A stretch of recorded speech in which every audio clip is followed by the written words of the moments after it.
Selamat malam. Kali ini kami dari Otsuka Jepang ingin berbagi cerita tentang kesuksesan produk yang sangat populer di Jepang dan di Indonesia. Banyak hal yang menarik yang bisa kita saksikan. Suatu hari di pabrik Otsuka Pharmaceutical di Tokushima, Jepang.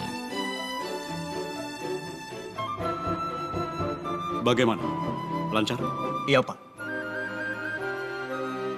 Akihiko Otsuka, cucu dari pendiri Otsuka Group, menjabat kepala pabrik Tokushima pada saat itu.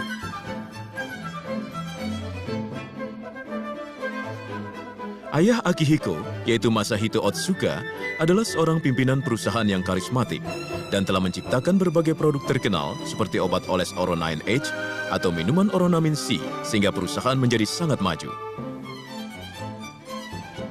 Saya pun pasti akan menciptakan produk yang belum pernah ada.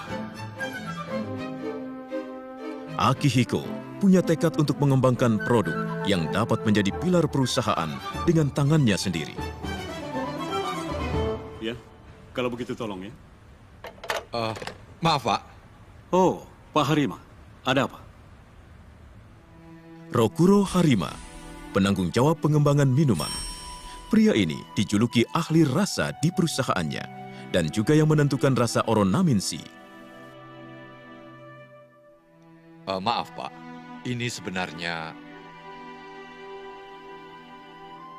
Bukankah ini cairan infus produk kita, iya kan? Bagaimana kalau cairan infus dijadikan minuman, Pak? Minuman cairan infus? Iya. Maksud Pak Harima? Begini, Pak. Saya pernah ke Meksiko beberapa waktu yang lalu, dan saya mendapatkan pengalaman yang mengkhawatirkan. Harima mengunjungi Meksiko untuk survei buah-buahan tropis dalam rangka pengembangan minuman terbaru. Tetapi, Harima mengalami diare parah karena situasi pengadaan air bersih setempat cukup buruk. Dia terpaksa diopnam di sebuah rumah sakit kecil yang fasilitas medisnya terbatas.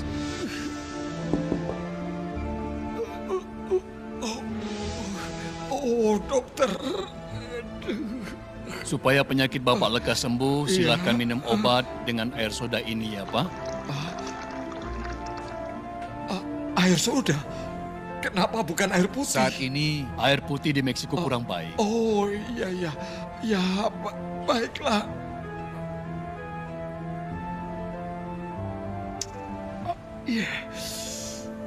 Baiklah, Pak, akan saya jelaskan. Air dan zat gizi tubuh berkurang secara drastis karena diare.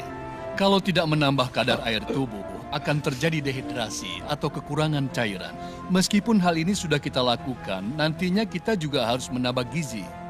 Oh, ya. Kalau saja ada fasilitas infus di rumah sakit ini, masalahnya sudah selesai. Pak Harima yang berpikiran seperti itu, tiba-tiba teringat kembali sebuah peristiwa. Saya pernah melihat seorang dokter minum cairan infus untuk menggantikan cairan tubuh yang hilang setelah selesai operasi yang berjam-jam. Betul. Ada baiknya kalau kami mengembangkan cairan infus sebagai produk yang layak diminum. Cairan infus merupakan bidang yang perusahaan kami kuasai juga. Dalam bidang cairan infus untuk penggunaan di rumah sakit, Otsuka Pharmaceutical menguasai pasar domestik. Saya punya ide untuk mengembangkan cairan infus agar dapat diminum. Cairan infus untuk diminum?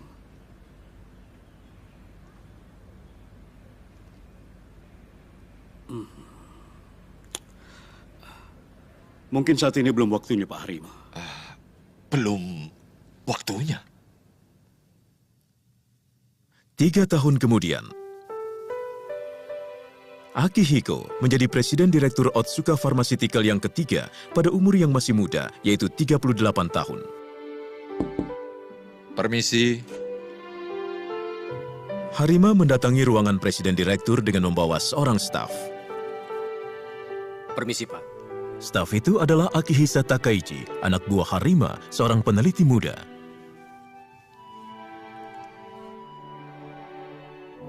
Saya panggil Anda berdua karena ada permintaan. Iya, Pak. Iya, Pak. Pak Harima, Anda pernah berkeinginan untuk mengembangkan minuman cairan infus, bukan? Benar, Pak. Saya kira sekaranglah saatnya. Saya dengar belakangan ini banyak orang senang berjoging. Itu buktinya kepedulian akan kesehatan makin meningkat. Pada saat itu, olahraga jogging sedang menjadi tren di masyarakat. Dan peralatan seperti alat olahraga lari sangat laris. Maksud Bapak, mengubah rasa cairan infus supaya enak diminum? Tidak. Sebenarnya, Saya ingin menciptakan minuman kesehatan.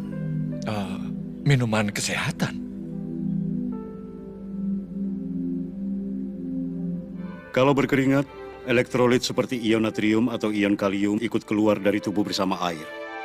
Saya ingin menciptakan minuman yang komposisinya sama dengan keringat sehingga menambah elektrolitnya.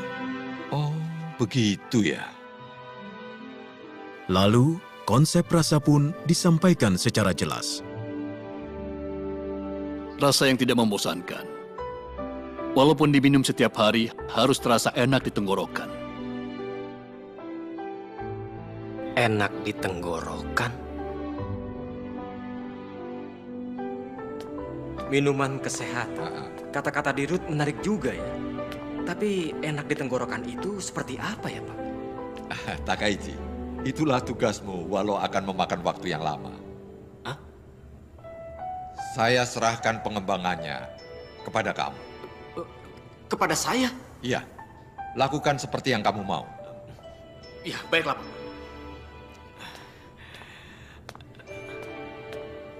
Harima menyerahkan pengembangan minuman kesehatan kepada Takaichi agar dapat membina peneliti muda tersebut yang akan memikul masa depan perusahaan. Takaichi langsung menuju ke sebuah tempat, yaitu sauna. Takaichi berpikir untuk menciptakan minuman kesehatan. Pertama harus memahami keringat itu apa.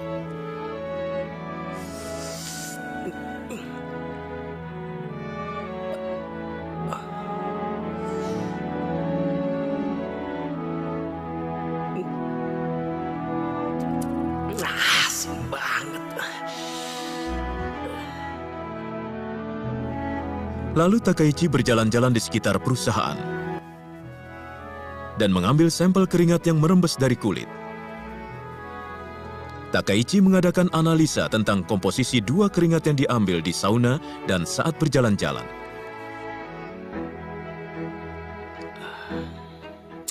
Benar dugaan saya. Takaichi ingin memeriksa konsentrasi ion natrium, yaitu kadar garam, yang menjadi sebab asinnya keringat. Nilai konsentrasi sampel keringat di sauna jauh lebih tinggi. Keringat itu bukan hanya satu jenis. Setelah mandi di sauna atau berolahraga yang berat, konsentrasi kadar garam dalam keringat menjadi tinggi. Sedangkan konsentrasi kadar garam dalam keringat sehari-hari rendah. Minuman yang ingin kami ciptakan adalah minuman untuk menambah kadar air tubuh dalam kehidupan sehari-hari. Kalau seperti itu, kami lebih baik mengambil patokan pada keringat dengan konsentrasi kadar garam yang rendah. Takaichi langsung membuat minuman uji coba dengan persis mengikuti komposisi keringat saat berjalan-jalan.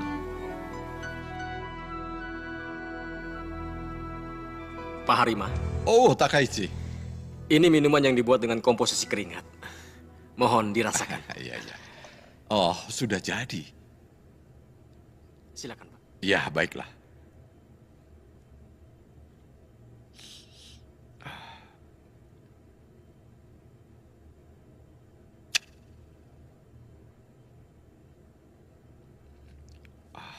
Rasanya pahit. Susah sekali untuk ditelan. Tapi, walaupun rasanya pahit, kalau memang baik untuk kesehatan, bukankah orang-orang mau meminumnya? Dalam komposisi keringat, selain zat ion natrium yang menimbulkan rasa asin, terkandung juga zat kalium atau magnesium yang menimbulkan rasa pahit. Rasa pahit seperti ini tidak bermasalah kalau diminum sebagai obat. Tetapi, apa yang ingin kami ciptakan ini adalah minuman ringan. Jadi, jangan lupakan itu. Harima, seorang ahli rasa yang dapat langsung menilai akan diterima atau tidaknya oleh konsumen, walaupun hanya secicipan. Meyakinkan beliau bukanlah hal yang gampang. Dari pagi hingga malam, masalah penelitian tak pernah terlepas dari pikiran Takaichi. Ayo ayah, tolong bacakan ayah. Entah saya harus bagaimana. Pada hari libur pun, Takaichi membenamkan diri dalam penelitian. Dan akhirnya, terlintas ide untuk menambah zat pemanis alami untuk menghilangkan rasa pahitnya.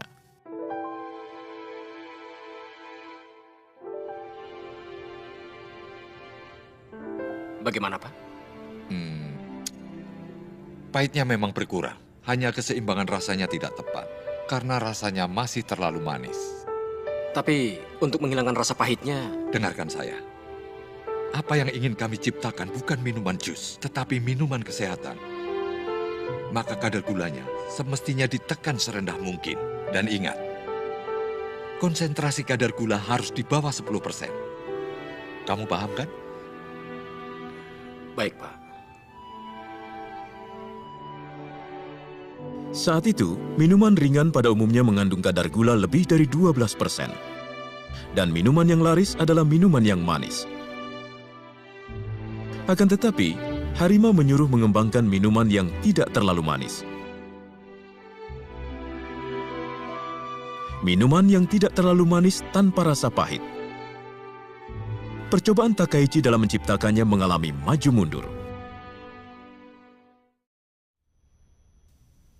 Hampir 3 tahun berlalu sejak pengembangan minuman dimulai. Mohon dicoba. Presiden Direktur Akihiko Otsuka pun telah melakukan uji coba beberapa kali. Masih tetap ada rasa pahit. Iya, benar, Pak. Minuman uji coba yang dibuat oleh Takaichi sudah mencapai lebih dari 1.000 jenis. Permisi. Saat itu, seorang karyawan masuk ke ruangan. Dia ingin Presiden Direktur Akihiko menguji minuman serbuk instan yang sedang dikembangkannya.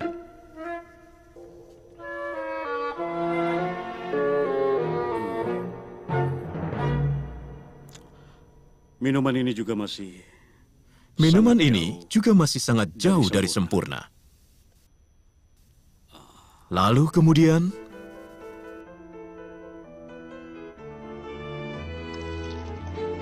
Maaf, Pak. Mau diapakan? Dua-duanya belum sempurna. Bagaimana kalau dicampur?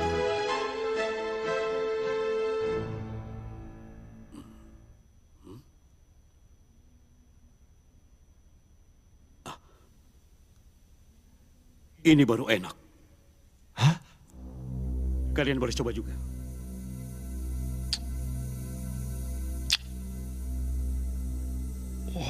Benar. Sekarang rasa pahitnya hilang. Minuman serbuk instan ini rasa apa? Minuman serbuk instan rasa jeruk. Oh, begitu. Mungkin rasa pahit yang khas dari jeruk dapat menutupi rasa pahit yang tidak enak. Begitu ya. Berkat apa yang dilakukan Presiden Direktur Akihiko yang tak terduga, pengembangan minuman kesehatan maju satu langkah.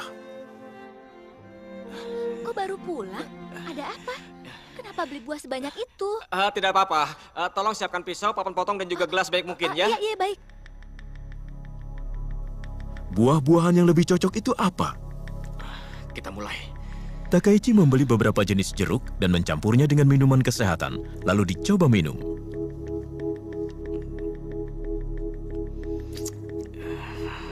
Ini bukan.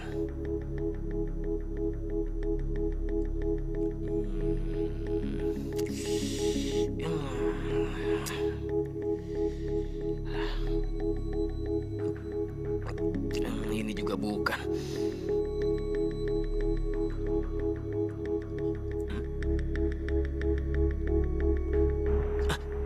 Ini dia.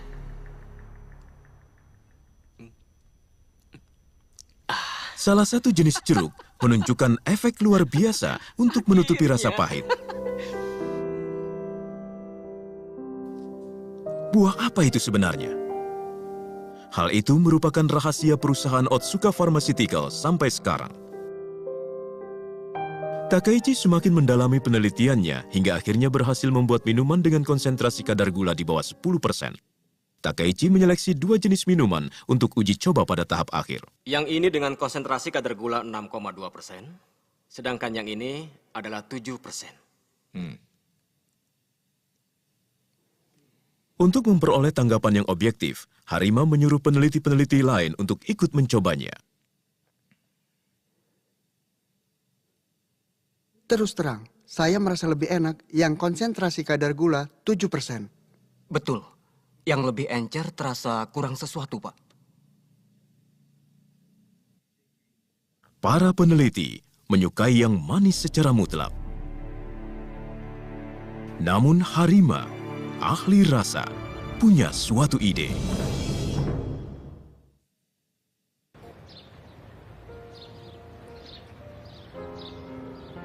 Beberapa hari kemudian, sesudah uji coba di laboratorium, Harima mengajak peneliti bawahannya untuk mendaki gunung dalam kota Tokushima. Pak, kenapa tiba-tiba kita mendaki gunung? Tidak usah banyak tanya, pokoknya ikut saja.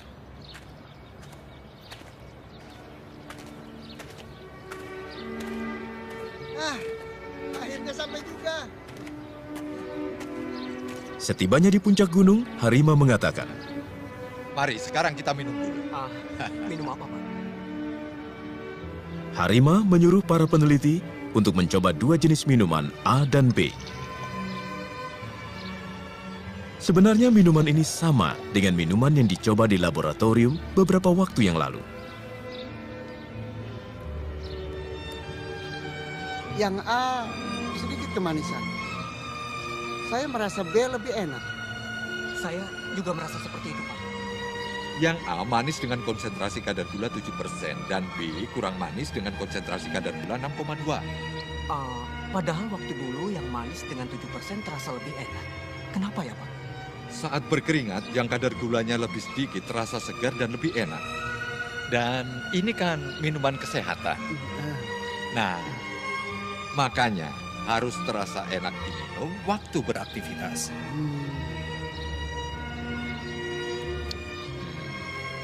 Ini dia.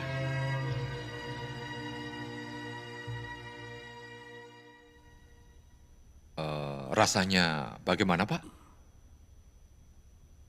Ini yang kuinginkan. Baik, dengan rasa ini saja.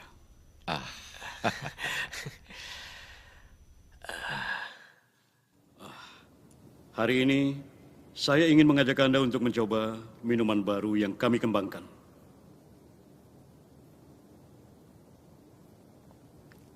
Pada hari itu, kebanyakan direktur pertama kali mencoba minuman kesehatan yang dikembangkan bertiga oleh Presiden Direktur Akihiko, Harima, dan Takaichi. Bapak Direktur, terus terang saya merasa rasanya kurang enak. Karena rasanya tawar. Terus terang ini tidak enak. Siapa yang mau minuman seperti ini? Rasa asin seperti ini tidak bakal laku. Iya. Betul kan? Iya. Saya pikir tidak akan laku. Para direktur senior yang mempertahankan Otsuka Pharmaceutical dalam rentang waktu yang panjang memberi tanggapan negatif terhadap rasa itu. Saya pikir kita akan kesulitan dalam soal pemasaran. Rapat direksi pun menjadi ricuh.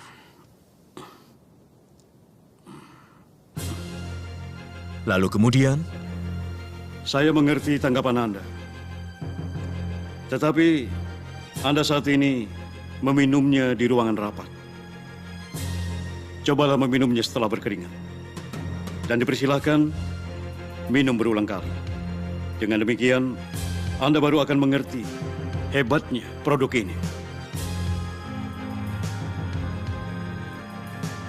Saya putuskan perusahaan kita akan menjual minuman ini.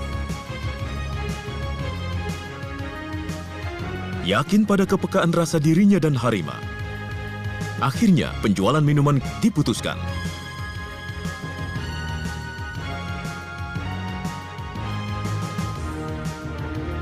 Produknya diberi nama Pocari Sweat, yaitu kata Pocari yang memiliki kesan menyegarkan, digabung dengan kata sweat yang memiliki arti keringat dalam bahasa Inggris. Pada bulan April tahun 1980, penjualan Pocari Sweat dimulai. Karyawan marketing dan semua karyawan lainnya mengunjungi toko-toko pengecer agar Pocari Sweat dipajang di lebih banyak tempat walaupun masing-masing hanya satu kaleng. Kepala tim marketing Jiro Tanaka juga mengunjungi pengecer langganannya. Selamat siang, saya Tanaka dari Otsuka. Hari ini saya ingin menawarkan minuman baru yang diluncurkan oleh perusahaan kami. Wah, seperti apa itu? Pocari Sweat namanya. Silakan dicoba, silakan.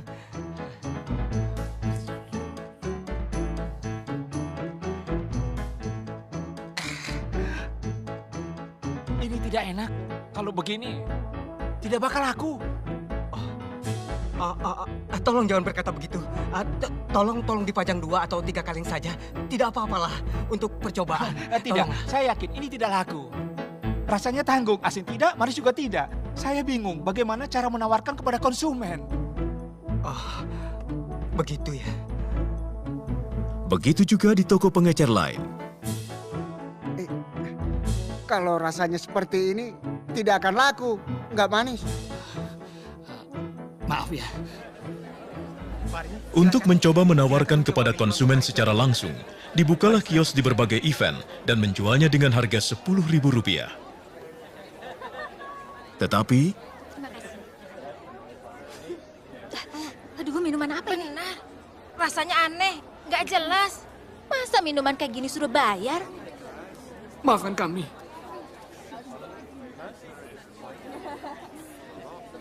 Kayak gini disuruh minum, kurang ajar.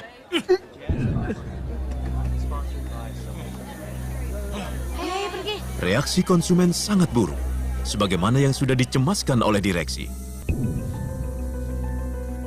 Maaf, Pak. Sepertinya memang ada masalah dengan rasanya, Pak. Benar, Pak. Penjualan Pocari Sweat disambut sangat buruk oleh konsumen.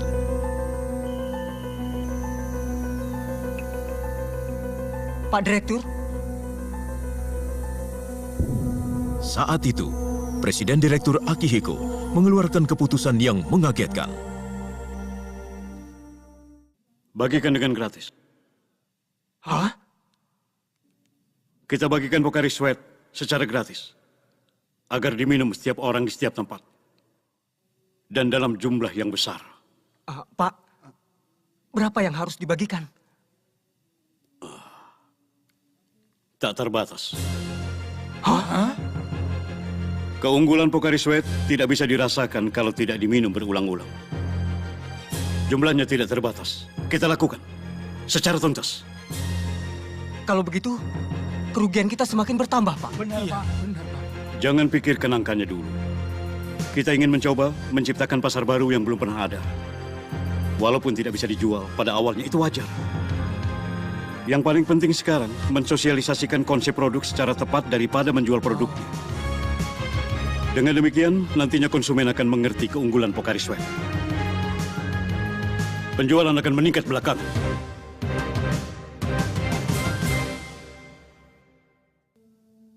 Pocari Sweat terasa paling enak saat berkeringat. Yang paling cocok untuk membagikan ini. Para staf marketing saling mengajukan ide di mana tempat paling efektif untuk membagikan produknya. Oh iya, setuju. Benar. Dengan demikian dimulailah operasi pembagian gratis Pocari Sweat secara besar-besaran di seluruh Jepang. Tanaka, kepala tim marketing, menuju ke lapangan baseball. Hei! Mari sebentar! Ayo kumpul!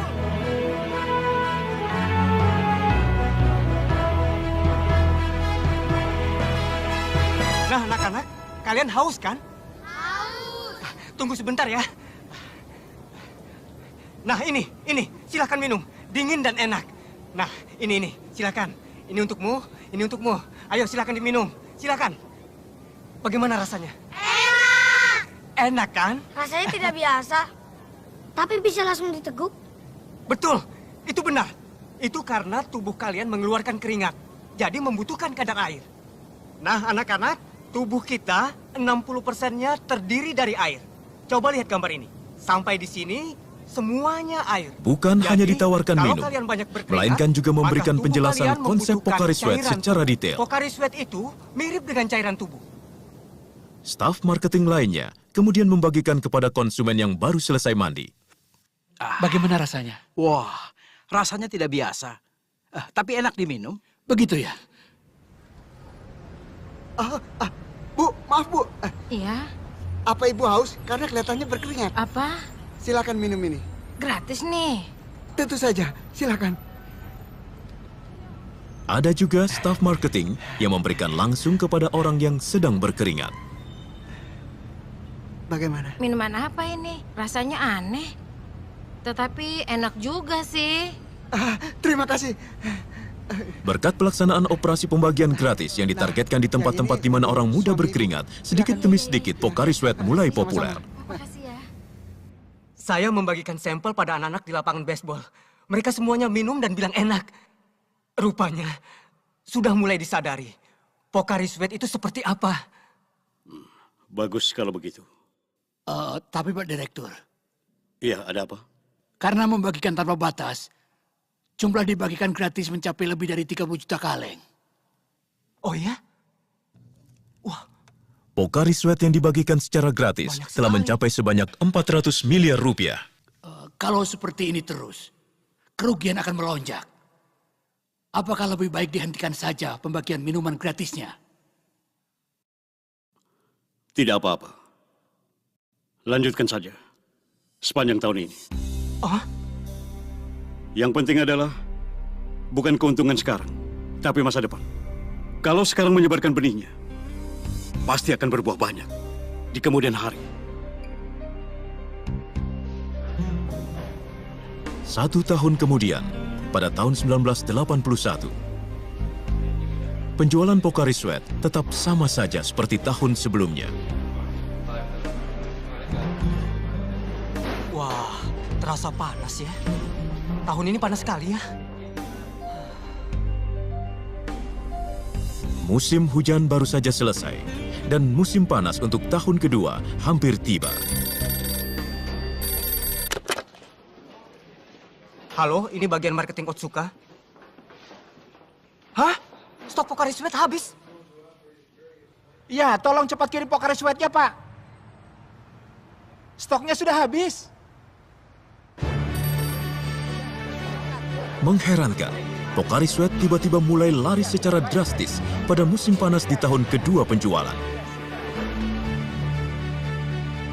Dengan cara operasi membagikan produk gratis, konsep dan rasa telah dimengerti oleh konsumen, dan hasilnya berbuah pada musim panas tahun kedua. Pada musim panas tahun kedua, penjualan Pocari Sweat melonjak sekitar 3 kali lipat dari tahun sebelumnya dan mencapai 2,6 triliun. Pak, akhirnya kita berhasil. Berkat usaha keras kalian. Terima kasih. Keyakinan Presiden Direktur Akihiko akhirnya berbuah.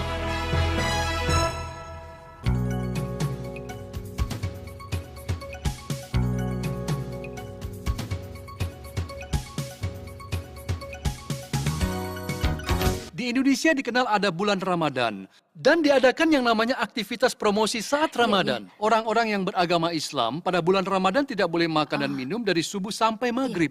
Namun, kalau matahari sudah terbenam, baru boleh makan dan minum. Begitu. Nah, pada saat itulah Pocari Sweat dibagikan secara gratis. Di sini juga dibagikan secara gratis ya? Benar. Oh. Saking lapar dan haus rasanya jadi enak sekali. Nama Pocari Sweat tersebar cepat dari mulut ke mulut dan larisnya luar biasa. Melihat peluangnya sangat luar biasa. Betul ya? sekali. Iya, benar sekali. Ada satu lagi cara pemasaran yang efektif di Indonesia. Cukup banyak orang yang tertular demam berdarah, penyakit tropis, dan diopname di rumah sakit. Iya, benar sekali. Lalu pembagian gratis diadakan di rumah sakit. Seperti itulah. Memang pembagiannya pun secara strategis. Iya. Dan telah dipikirkan di mana sebaiknya dibagikan, agar keunggulan produk manfaatnya paling bisa dirasakan. Pemirsa, itulah kisah sukses perjuangan Pocari Sweat. Sampai jumpa.